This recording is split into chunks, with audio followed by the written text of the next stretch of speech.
তাহলে কোরআনুল কারীমের একটা আয়াতই তার জন্য যথেষ্ট। আর যদি আমল না করে লক্ষাধিক হাদিসও তার সামনে পেশ করলে কোনো ফায়দা হবে না। এজন্য যতটুকু আলোচনা অতীতে শুনেছি, গত জুমায় এবং তার আগের জুমায় শুনেছি, পিতামাতার খেদমত করা এটা জরুরি কি জরুরি না?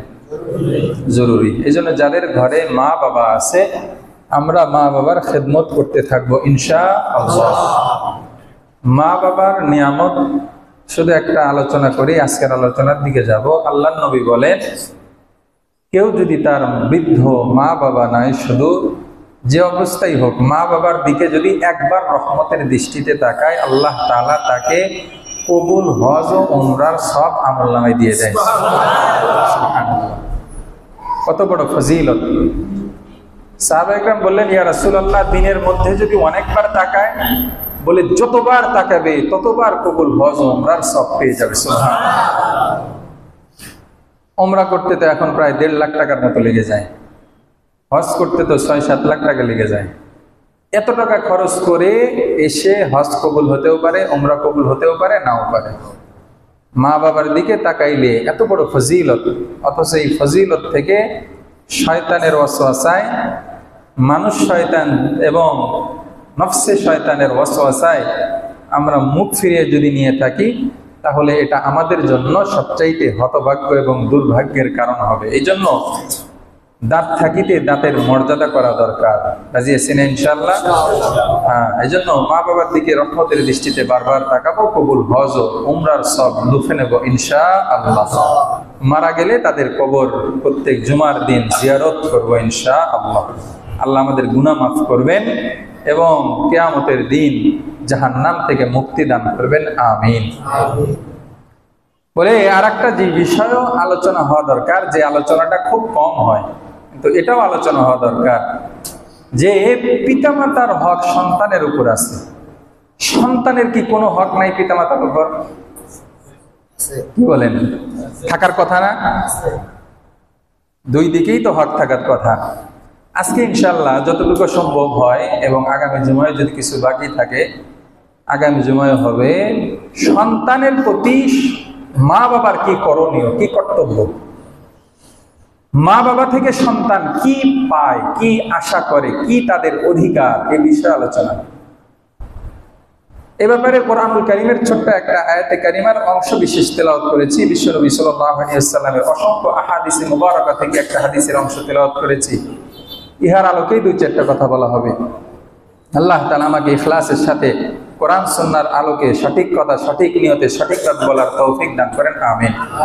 আপনাদেরকেও আমলের নিয়তে দিলের কান দিয়ে শ্রবণ করার তৌফিক দান করেন, আমিন। আল্লাহ তাআলা সূরাতুত তাহরীমের 6 নম্বর আয়াতের মধ্যে বলেন, ইয়া আইয়ুহাল্লাযীনা আমানু কু আনফুসাকুম ওয়া আহলিকুম নারা ওয়াকুদুহান নাস ওয়াল হিজারা। আল্লাহ তাআলা বলেন, হে আমার ঈমানদার বান্দারা, তোমরা নিজেদেরকেও এবং নিজের পরিবার পরিজনদেরকেও জাহান্নামের ওই আগুন থেকে বাঁচাও, যেই আগুনের ইন্ধন এবং জ্বালানি হবে মানুষ এবং পাথর। আল্লাহ তাআলা এখানে আদেশ করলেন, তুমি তোমার নিজেকে এবং নিজের আহাল পরিবার পরিজনকে জাহান্নামের আগুন থেকে বাঁচাও। কোন জাহান্নামের আগুন? বলে যেই জাহান্নামের আগুনটা জ্বালানো হবে মানুষ দ্বারা। জ্বালানি হিসেবে কি ব্যবহার করা হবে? মানুষ। আর একটা কি? পাথর। আর একটা কি ব্যবহার করা হবে? পাথর।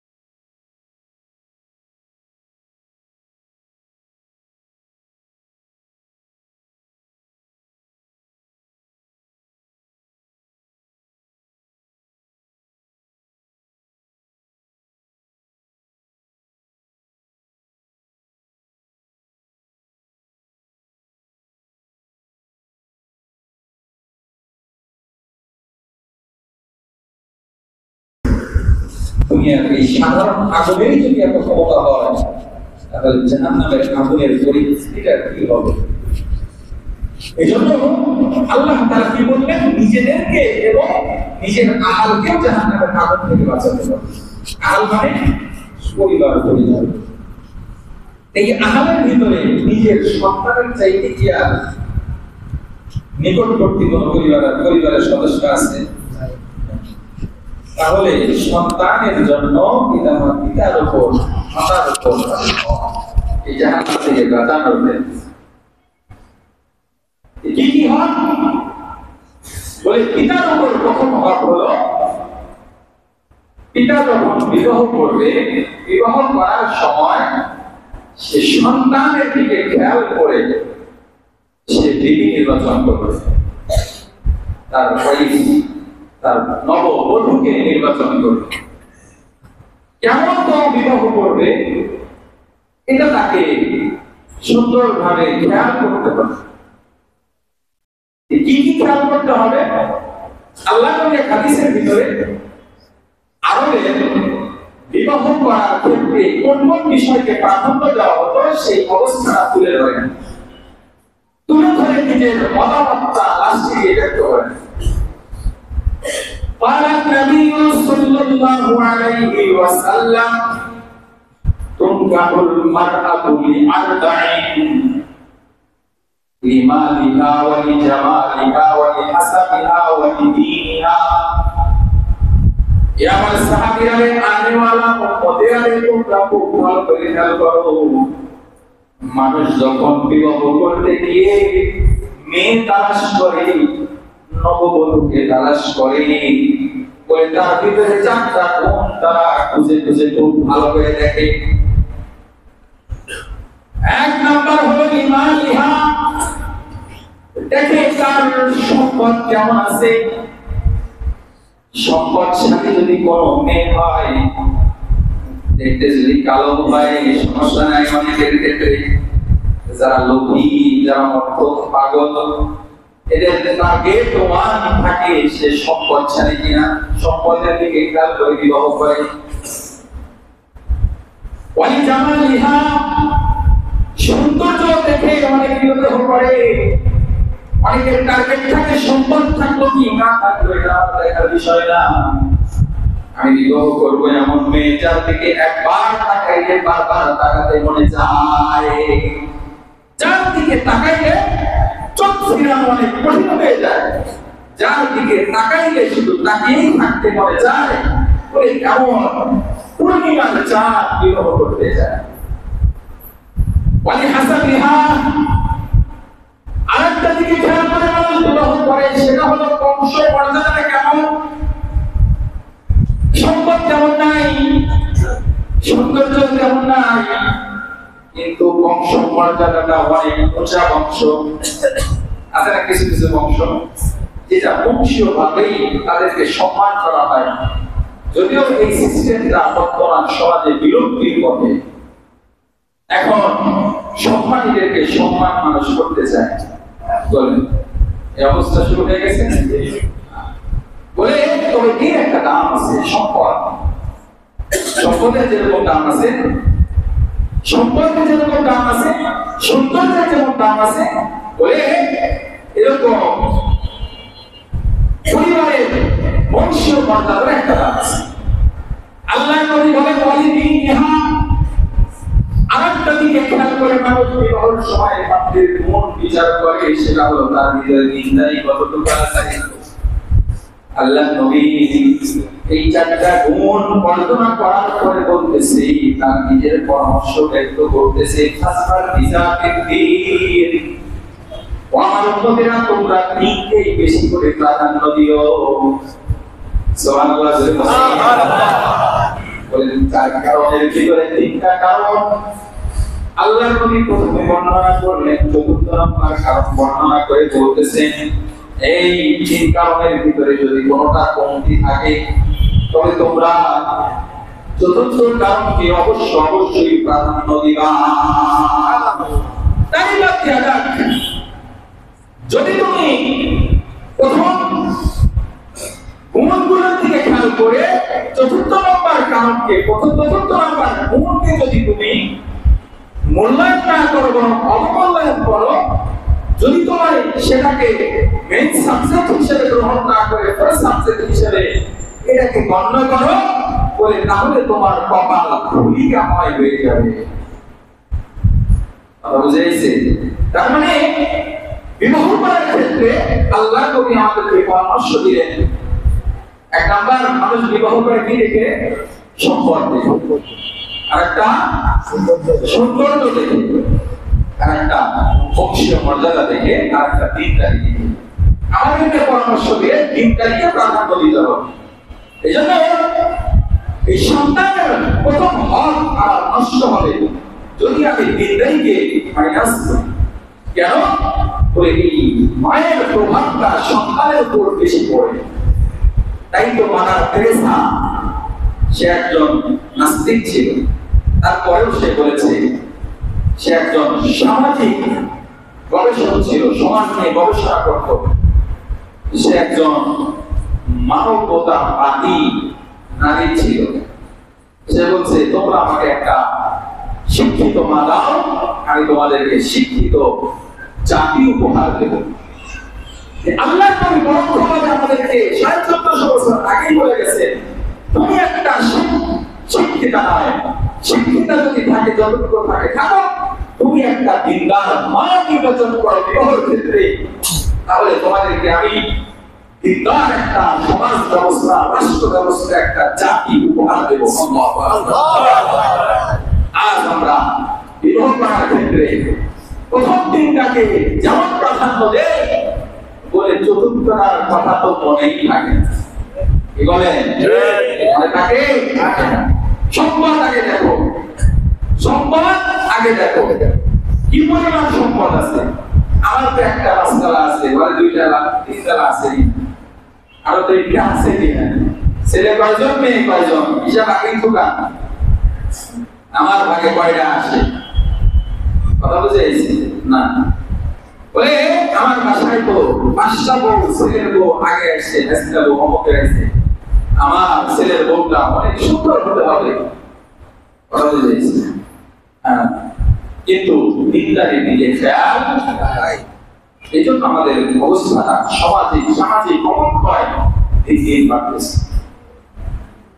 এই জন্য আমার সন্তানের এক নাম্বার হক হলো তার মা নির্বাচন করার ক্ষেত্রে আমাকে সেখান থেকে সতর্কতা অবলম্বন করতে হবে। আমি কেমন ভাবে কেমন বিধি আমি নির্বাচন করবো, এটা আমাকে খুব খেয়াল করতে হবে। এমন বিধি নির্বাচন করতে হবে বলে যে তার সন্তানকে মানুষ করতে গিয়ে ধৈর্যশীলতার পরিচয় দেয়, বলে ধৈর্যের সাথে সন্তান যদি পরিবার যদি পরিচালিত না হয়, বলে তাহলে এই সন্তানটা বদরাগী, বদমেজাজি এবং বদআখলাকি হয়ে যাবে।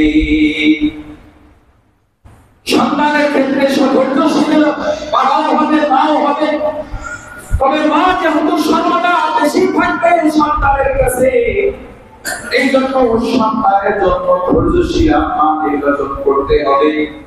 বলে দেখতে যদি সুন্দর কম হয়, অর্থবিদ্যের দিক থেকে যদি দুর্বল হয়, বংশমর্যাদার দিক থেকে যদি দুর্বল হয়, সমস্যা নাই। বলে আমাকে খেয়াল করতে হবে আমার বিবি যে হচ্ছে সে আসলে দিনদার এবং ধৈর্যশীল, খেয়াল করতে হবে। বলে জানবো কেমনে? বলে যার সবচেয়ে সুন্দর বান্ধব হলো মা গুনে সাও। আমাদের শেষে একটা প্রবাদ আছে, মা গুনে সাও। মাঝে মনে হয় বাচ্চাকে বলা হয় আছে সেটা যে আঞ্চলিক ভাষায় সাও, মাও গুনে সাও, মানে সাও যেমন হবে তার বাচ্চাও তেমনই হবে।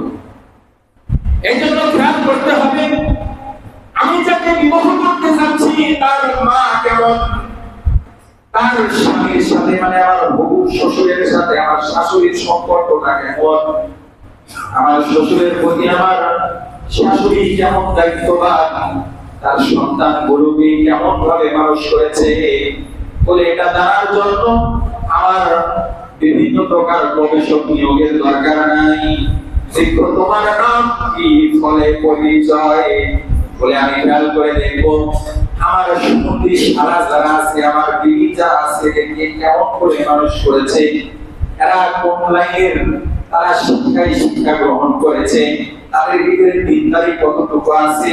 বলে এটাই দেখলে আমি আজ করতে পারবো আমার বউটা কেমন হতে পারে।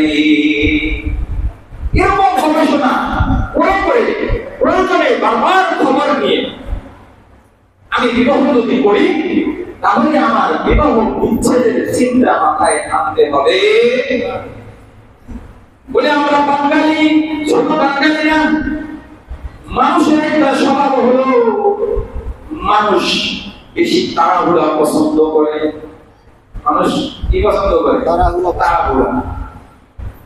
মানুষ তাড়াহুড়া করতে খুব পছন্দ করে, অথচ তাড়াহুড়াটা আসে এখানে শয়তানের পক্ষ থেকে, আর ধীরস্থিরতা আসে আল্লাহর পক্ষ থেকে নুসরত। আল্লাহ কবি বলেন, ক্বালান নাবিয়্যু সাল্লাল্লাহু আলাইহি ওয়াসাল্লাম আল হায়াতু মিনাল্লাহ ওয়াল আজলাতু মিনাশ শাইতান আল আনাতু মিনাল্লাহ। বলে ধীরস্থিরভাবে চিন্তা ভাবনা করে গবেষণা করে কাজ করা এখানে আল্লাহর পক্ষ থেকে রহমত আছে। ওয়াল আজলাতু মিনাশ শাইতান, আর তাড়াহুড়ো করে যে সিদ্ধান্তগুলি নেওয়া হয় এখানে শয়তানের পক্ষ থেকে নহুসত আসে। বলে রাস্তায় যাইতে একটা মেয়ের দিকে তাকাইছে, মেয়েটা খুব ভালো লাগছে, বাসায় এসে বলতেছে ওকে কি করবো। বাসায় এসে বলা তো এখন উঠেই গেছে, বাস মোবাইল নাম্বার জোগাড় করে প্রেম করে বাস বিবাহ করে একা একা বিবাহ করছে, করে যায় মেনে নিছে। অনেক সময় মা বাবা মানেও নেয় না। এই যে একটা সমাজের অবক্ষয়, সমাজের করুণ পরিণতি, এর কঠিন অবস্থা, এই সামাজিক অবক্ষয়ের কঠিন অবস্থা আমাদের সামনে একদম দিবালোকের ন্যায় স্পষ্ট। আজ দেখেন বিবাহ বিচ্ছেদের সংখ্যা বাড়তেছে না কমতেছে? এর অন্যতম কারণ হলো বলে আমরা ভাবিয়া বিবাহ করি না, বিবাহ করার পরে ভাবতেছি। অথচ বিজ্ঞজনেরা বলে ভাবিয়া করিও কাজ, করিয়া ভাবিও না। ভাবিয়া করিও কাজ, করিয়া ভাবিও না। আমাদের যে সিস্টেম হলো উল্টা, আমরা ভাবা ছাড়া কাজ করবো, বলে কাজ করার পরে ভাবা শুরু করবো। এটা আমাদের অবস্থা না? তো এখান থেকে আমাদেরকে বেরিয়ে আসতে হবে। হ্যাঁ হুজুর বিয়ে তো করে ফেলছে, ও তো ভালো হয়নি, গতলে জাতি হয়েছে, ও তো খারাপ হয়েছে, এখন কি করা? বলে যা করার করছেন এখন ধৈর্যশীল হয়ে যান। এখন কি হয়ে যান? ধৈর্যশীল হয়ে যান। বিবাহ বিচ্ছেদের চিন্তা বাদ দেন। বিবাহ সংক্রান্ত এবং বিচ্ছেদ সম্পর্কে আলোচনা বেশি হওয়া দরকার। ইনশাআল্লাহ খেয়াল আছে সামনে কয়েকদিন পরে এই বিষয়ে আলোচনা করব। বর্তমান বিবাহ বিচ্ছেদের এমন ভয়াবহ অবস্থা, এমন কোন সপ্তাহ নাই, মাস নাই এসে জিজ্ঞাসা করে না হুজুর আমাকে তো তালাক দিয়ে দিয়েছে, হুজুর আমি তো তালাক দিয়ে দিয়েছি। এখন তো আমাকে পাওয়া খুব সহজ হয়ে গেছে, এই দোকানে বসে থাকি, আসে অনেক মহিলা এসে বলে হুজুর আমার সাথে জরুরি কথা আছে। আমি আবার নিরাপদ দূরত্বে বজায় রাখার জন্য বলে দিই সুন্দর পন্থা যে আমি এখানে বাসা ভাড়া নিয়ে থাকি, আমাদের আজিজ এই জন্য বলে আমাদের সেক্রেটারি সাহেবের বাসায় থাকি, মনোমন্ডল সাহেবের বাসায়, বাস্তারায় যান, আমরা ওই সাথে বিস্তারিত আলোচনা করবেন। আপনার সাথে অত কথা বলার সময় নেই, যাবেন বিস্তারিত আলোচনার সময় আমি যতটুকু পাই। আল্লাহু আকবার। মানে বিবাহ করছে, মানে এটা আমার চাইতে আপনারা ভালো জানেন, এগুলো বলে সময় নষ্ট দরকার নাই। তবে বিবাহ করার ক্ষেত্রে সম্পূর্ণ অসচেতন হয়ে, সম্পূর্ণ আবেগপ্রবণ হয়ে, সম্পূর্ণ এটা মানে খেল তামাশার বিষয় মনে করে হঠাৎ করে বিয়ে করে ফেলছে, এই সংখ্যাটাই খুব বেশি। এখানে এসে বিবাহ পড়ানোর ক্ষেত্রে সাথে থাকে বলি, হ্যাঁ অনেক সময় এমন আছে ছেলে চলে আসছে, মেয়ে চলে আসছে, অভিভাবক আছে, তাদের মাধ্যমে বিবাহ হচ্ছে, দুই ফ্যামিলির মাধ্যমে প্রেমের মাধ্যমে বিবাহ হচ্ছে। বলে দিই যে আজীবন এই সংসারটা ধরে রাখবা, এমন যেন না হয় যে বিবাহ করছো 2 মাস করি নাই, 3 মাস করি নাই, 6 মাস করি নাই, অথচ দেখা যায় এই প্রেম প্রকৃত সংসারগুলো বেশি দিন থেকে না। শেষ হয়ে যায়, যদিও থেকে শান্তি থাকে না।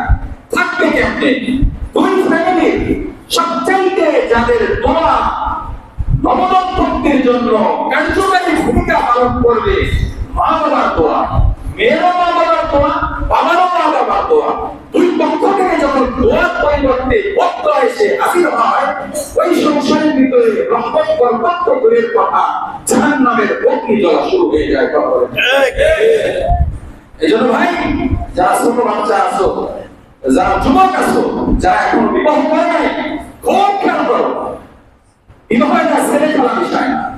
এই বিবাহের ভিতরে তোমার সন্তানের একটা হক নিহিত আছে। এখানে তুমি যদি অসতর্কতার পরিচয় দাও, তাহলে কিয়ামতের ময়দানে তোমাদের মাধ্যমে যে সন্তানটা আসবে, পৃথিবীর মুখ দেখবে, যারা পৃথিবীর মুখ দেখার পরে দাদার আদর থেকে বঞ্চিত হবে, দাদির আদর থেকে বঞ্চিত হবে, নানা নারীর আসল আদর এবং সমাজ থেকে বঞ্চিত হবে, তারা কিন্তু কিয়ামতের ময়দানে তোমার বিরুদ্ধে আল্লাহর কাছে নালিশ করবে। এই জন্য খুব সাবধান। বিবাহ যারা করে ফেলেছে, আমরা যারা করে ফেলেছি, আমাদের জন্য পথ একটাই খোলা। সেটা কিসের পথ? ধৈর্যের পথ। কিসের পথ? ভাই সবাই বলে কিসের পথ? ধৈর্যের পথ। ধৈর্য করলে লস নাই, ধৈর্য ধরলে কি হয়? লস নাই। ইন্নামা ইউওয়াফাস সাবিরুনা আজরাহুম বিগাইরি হিসাব। আপনার দিদি পর্দা কি? আপনার দিদি অনেক পচা, অনেক খারাপ, তারপরেও যদি মেনে নিয়ে তার সাথে এই সংসারটা আপনি কন্টিনিউ করেন, জীবনটা কোনোমতে পাড়ি দিয়ে দেন, বলে এই কোন সংসারটা পাড়ি দেওয়ার কারণে কাল কিয়ামতের ময়দানে আল্লাহ পাক রব্বুল আলামিন ধৈর্যশীলদের কাতারে আপনাকে দাঁড় করায় দিবেন। ধৈর্যশীলদের প্রতিদান আল্লাহ তাআলা কঠোর করে দিবেন। আল্লাহ তাআলা নিজেই বলেন, ইন্নামা ইউওয়াফাস সাবিরুনা আজরাহুম বিগাইরি হিসাব। আল্লাহ তাআলা ধৈর্যশীলদেরকে কাল কিয়ামতের ময়দানে অসংখ্য অগণিত নিয়ামত দ্বারা ভরপুর করে দিবে। আমরা যারা অসংখ্য বলি, তুমি যদি আসো তোমাকে অসংখ্য টাকা দেবো, আমাদের সংখ্যাটা তো তার একটা সংখ্যার ভিতরে নিহিত হবে। যিনি সংখ্যার স্রষ্টা, তিনি যদি বলেন অসংখ্য নিয়ামত দিবেন, তাহলে নিয়ামতের পরিধিটা কত বড় হবে আল্লাহু আকবার, কেউ জানে। এই জন্য যারা বিবাহ করেছেন তাদের প্রতি আহ্বান থাকবে, এই সন্তানের মুখের দিকে তাকাইয়া আপনি বউকে তালাক দিয়েন। কথায় কথায় বউকে তালাক না, আপনি মানতেন দুইটা, ছোট ছোট করে শাসন করেন, প্রয়োজনে বাবার বাড়ি রেখে আসেন, কিছুদিন শাসন করেন, কিছুদিন প্রয়োজনে বিছানা আলাদা করে দেন, প্রয়োজনে তার সাথে কিছুদিনের জন্য কথা বলতে করে দেন। কথা বুঝে এসেছি। ফেসবুকে কয়েকদিন আগে একটা ঘটনা দেখলাম, এক দম্পতি 5 বছর হলে স্বামী স্ত্রী কথা বলে একসাথে সংসার করতেছে, বাচ্চা কাচ্চাও হয়ে গেছে। কথা বুঝে এসেছি। এই জন্য কথা ছাড়াও সংসার হতে পারে। কথা বুঝে এসেছি, কিন্তু সংসার বিচ্ছেদ করেন না। বিচ্ছেদ করার পরে একটা কঠিন বাস্তবতার সম্মুখীন আপনি হবেন। না পারবেন থাকতে, না পারবেন রাখতে। দিয়ে দিয়েছেন তো 3 তালাক। 3 তালাক দেওয়ার পরে তার বিবি রাখার কোনো সুযোগ নাই। কথা বুঝেছি। এইবার আসছেন হুজুরের কাছে, হুজুর বলছে না হারাম। এবার গেছেন কোথায়? সরকারি কাজের কাছে। বলে কি আপনি দিয়েছেন? বলে একবার দিয়েছি, রাখে পাঠাই দিয়েছি। তার সমস্যা নেই, সংসার করতে থাকেন। সংসার তো করলেন কাজের কথায়, সংসার তো করলেন রাষ্ট্রীয় আইনে, কিন্তু এই সংসার করার কারণে আপনার সাথে ওই বিবিকে যেদিন থেকে তালাক দিয়েছেন, মৃত্যু পর্যন্ত যতদিন সহবাস করবেন ততদিন জিনার গুনাহ হবে। আল্লাহ না করুক এই সহবাসের মাধ্যমে যে সন্তানটা দুনিয়ার মুখ দেখবে, ভূমিষ্ঠ হবে, সে আপনার দৃষ্টিতে, সমাজের দৃষ্টিতে যদিও বৈধ সন্তান হিসেবে স্বীকৃতি পান না কেন, কিন্তু শরীয়তের দৃষ্টিতে সে জাল সন্তান হিসেবে দুনিয়াতে ভূমিষ্ঠ হবে। এভাবেই জীবনটা পার করবে। খেয়াল করতে হবে, শুধু রাষ্ট্রীয় আইনের দিকে তাকালে হবে না।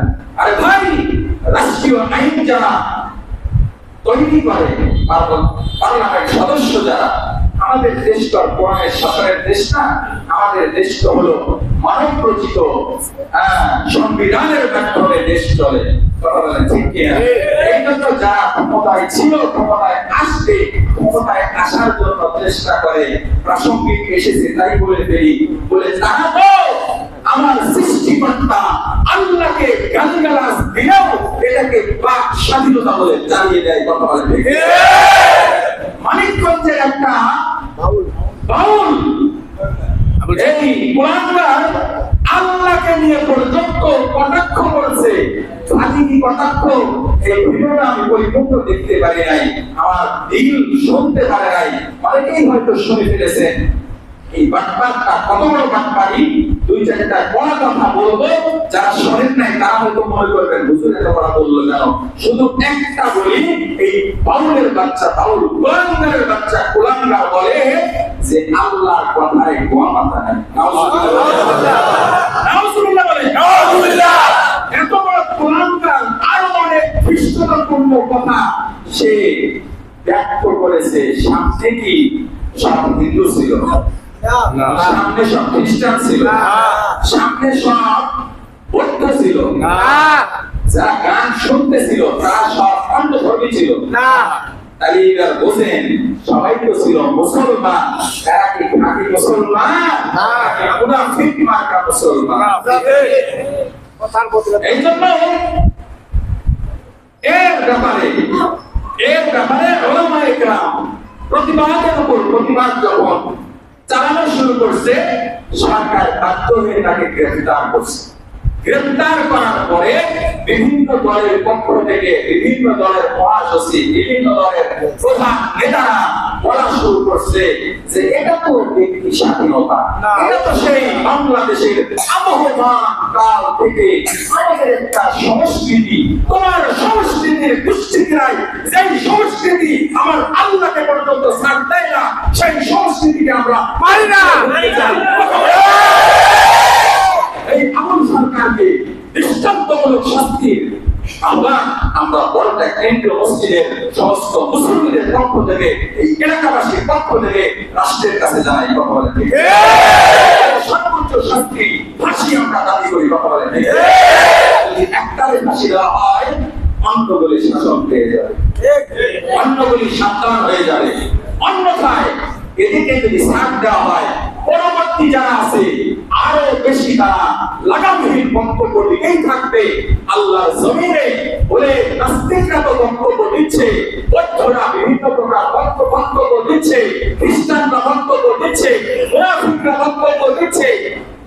আমাদের মুসলিম সমাজে কিছু মানুষ আছে গান প্রিয়, যারা বাউল গান পছন্দ করে, বলে তারাও যদি এরকম নাস্তিকতার দিকে, আল্লাহর দিকে বিশ্বপূর্ণ মন মানসিকতা লালন করে বড় হয়, তাহলে আমাদের জন্য কঠিন অবস্থা অপেক্ষা করবে ভাই।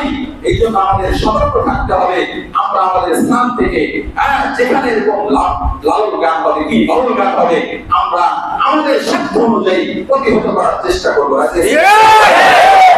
আল্লাহ রাসূলের ইজ্জত অপমানিত হবে, যেখানে আমার আল্লাহ রাসূলের ব্যাপারে কটাক্ষ করা হবে।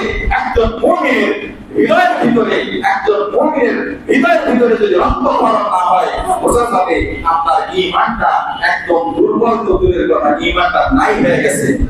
এজন্য ফিকির করতে হবে আমার ঈমানটা যেন চার্জিং হয়, আমার ঈমানটা যেন এই জন্য আল্লাহ নবী বলেছেন জাদ্দিদু ঈমানাকুম, তোমরা তোমাদের ঈমানটাকে নবায়ন করো, ঈমানটাকে চার্জ দাও, রিচার্জ করো। একটা মোবাইলের ব্যাটারি বারবার যদি বন্ধ হয়ে যায়, এখানে সিগন্যাল দেয় যে এটাকে রিচার্জ করা দরকার।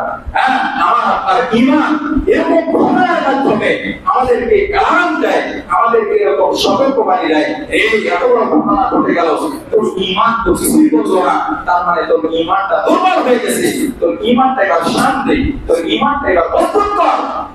এজন্য ভাই আমাদের ঈমানটা মজবুতি করতে হবে। রাজি আছেন ইনশাআল্লাহ? বাংলাদেশের যে কোনো প্রান্তে যেখানেই আল্লাহ রাসূলের বিরোধিতা হবে, আল্লাহ রাসূলের শান ও মান নিয়ে সিনেমিনি খেলা হবে, একজন মুমিন হিসেবে আমি আমার স্থান থেকে আমি প্রতিবাদে ফেটে পড়বো, আমার সাধ্য অনুযায়ী প্রতিবাদ জানাবো। কথা বলে ঠিক কি? রব্বুল আলামিন আমাদেরকে কবুল করেন। আমিন। সরকারকে আমরা ধন্যবাদ জানাই, এই কুলাঙ্গারকে গ্রেফতার করেছে। এরকম আরো যে সমস্ত কুলাঙ্গার আছে তাদেরও গ্রেফতারের দাবি জানাই। ইনশাআল্লাহ এখন তো ধরা সহজ, ভিডিও ফুটেজ গুলি তালাশ করে এরকম অনুসারিত একজন না, ওইটা একটা বাউল সম্রাট, হ্যাঁ আরো অনুসারী আছে, অনুসারী তোর মতোই হবে, ওদেরকেও আইনের আওতায় নিয়ে এসে সর্বোচ্চ শাস্তি যদি তাদেরকে প্রতিষ্ঠা করা যায়, তাহলে এই বাউল নামের ফাউলরা আর আমার আল্লাহকে নিয়ে, আমার রাসূলকে নিয়ে কটূক্তি করা দুঃসাহস দেখাতে পারবে না ইনশাআল্লাহ। আল্লাহ পাক আমাদের সবাইকে যার যার স্থান থেকে প্রতিবাদ করার তৌফিক দান করেন, আমিন। যাই হোক, যেটা বলতেছিলাম সেটা হলো সন্তানের 1 নাম্বার হক হলো বিবাহের ক্ষেত্রে আমি আমার কনে, আমার বিবি, আমার সহধর্মিণী নির্বাচন করার ক্ষেত্রে কি প্রাধান্য দেব? কি প্রাধান্য দেব? বিবাহ করে কয় জিনিস খেয়াল করে? 4 জিনিস খেয়াল করে। 1 নাম্বার তার সম্পদ দেখে, 2 নাম্বার সৌন্দর্য দেখে, 3 নাম্বার বংশ মর্যাদা দেখে, 4 নাম্বার দিনদারিকে দেখে। আমরা প্রাধান্য দেব কোনটা? দিনদারিকে প্রাধান্য দেব। মানে দিনদার নেই, অর্থ কিন্তু যেমন নাই, আর টেনশন নাই। অর্থ দেওয়ার মালিক কে বলেন? আল্লাহ। অর্থ দেওয়ার মালিক আল্লাহ। কেননা এমন অনেক মানুষ আছে যারা এই ঢাকা শহরে এসেছিল শুধুমাত্র সামান্য কিছু অর্থ নিয়ে, পরে 1000 কোটি টাকার মালিক হয়েছে, এরকম আছে না? আছে। আমার জানা মতেই আছে একজন, আপনি জিরানি বাজার থেকে একটু সামনে আপনি হাসি একটা দুলাল হাসি নামে একজন লোক আছে, আমাদের পাশের গ্রামে বাড়ি, এলাকা থেকে খালি হাত পায়ে আসছিল। এখন দেখেন কত ফ্যাক্টরির মালিক, শত শত জমির মালিক, এখন এমপি নমিনেশনের জন্য এলাকায় লবিং চালায়। বুঝলেন? সম্পদ দেওয়ার মালিক কে? আল্লাহ। আল্লাহ। আপনার বিবি সুন্দর কম। আরে ভাই, বাংলায় একটা কথা আছে না, জাতের মেয়ে কালো ভালো। হ্যাঁ, জাতের মেয়ে কি ভালো? কালো ভালো। নদীর পানি ঘোরা ভালো। কথা বুঝেছি? এজন্য আপনার মেয়ে, আপনার বিবি যদি নিন্দা হয়, চেহারা একটু ভোটটা দুর্বল। আরে ভাই, দুনিয়াটা কোনো মতে কাটায় দেন না, মরার পরেই তো 70টা ঘোর আপনার জন্য অপেক্ষা করতেছে। আল্লাহু আকবার। কথা বুঝেছি? এজন্য আপনাকে নাম্বার 1 টার্গেট থাকবে। সম্পদ কম আছে, সমস্যা নাই, বংশের মর্যাদা একটু দুর্বল, চায় না বংশের সাথে, সমস্যা নাই, একটু দুর্বল বলে সমস্যা নাই, দিনদার যদি থাকে এটা আমরা মাইনাস করবো। বাকি কারো মধ্যে যদি দিনদারি আছে, সম্পদশালী আছে, আবার সুন্দর আছে, আর সাথে সাথে বংশমর্যাদাও ভালো, তাহলে তো নূর না নূর, এটা তো অনেক ভালো। এটা পাইলে তো ছাড়বই না ইনশাআল্লাহ। আল্লাহ পাক আমাদের সন্তানের প্রথম হক আদায় করার তৌফিক দান করেন, আমিন। বাকি হক সম্পর্কে আগামী দিনে আলোচনা করা হবে। আল্লাহ পাক রব্বুল আলামিন আজকে কিন্তু আলোচনার উপর আমাদের সবাইকে আমল করার তৌফিক দান করেন, আমিন। ওয়া আখিরু দাওয়ানা আলহামদুলিল্লাহি রাব্বিল আলামিন। আমরা সবাই আল্লাহর মসজিদে দান করার জন্য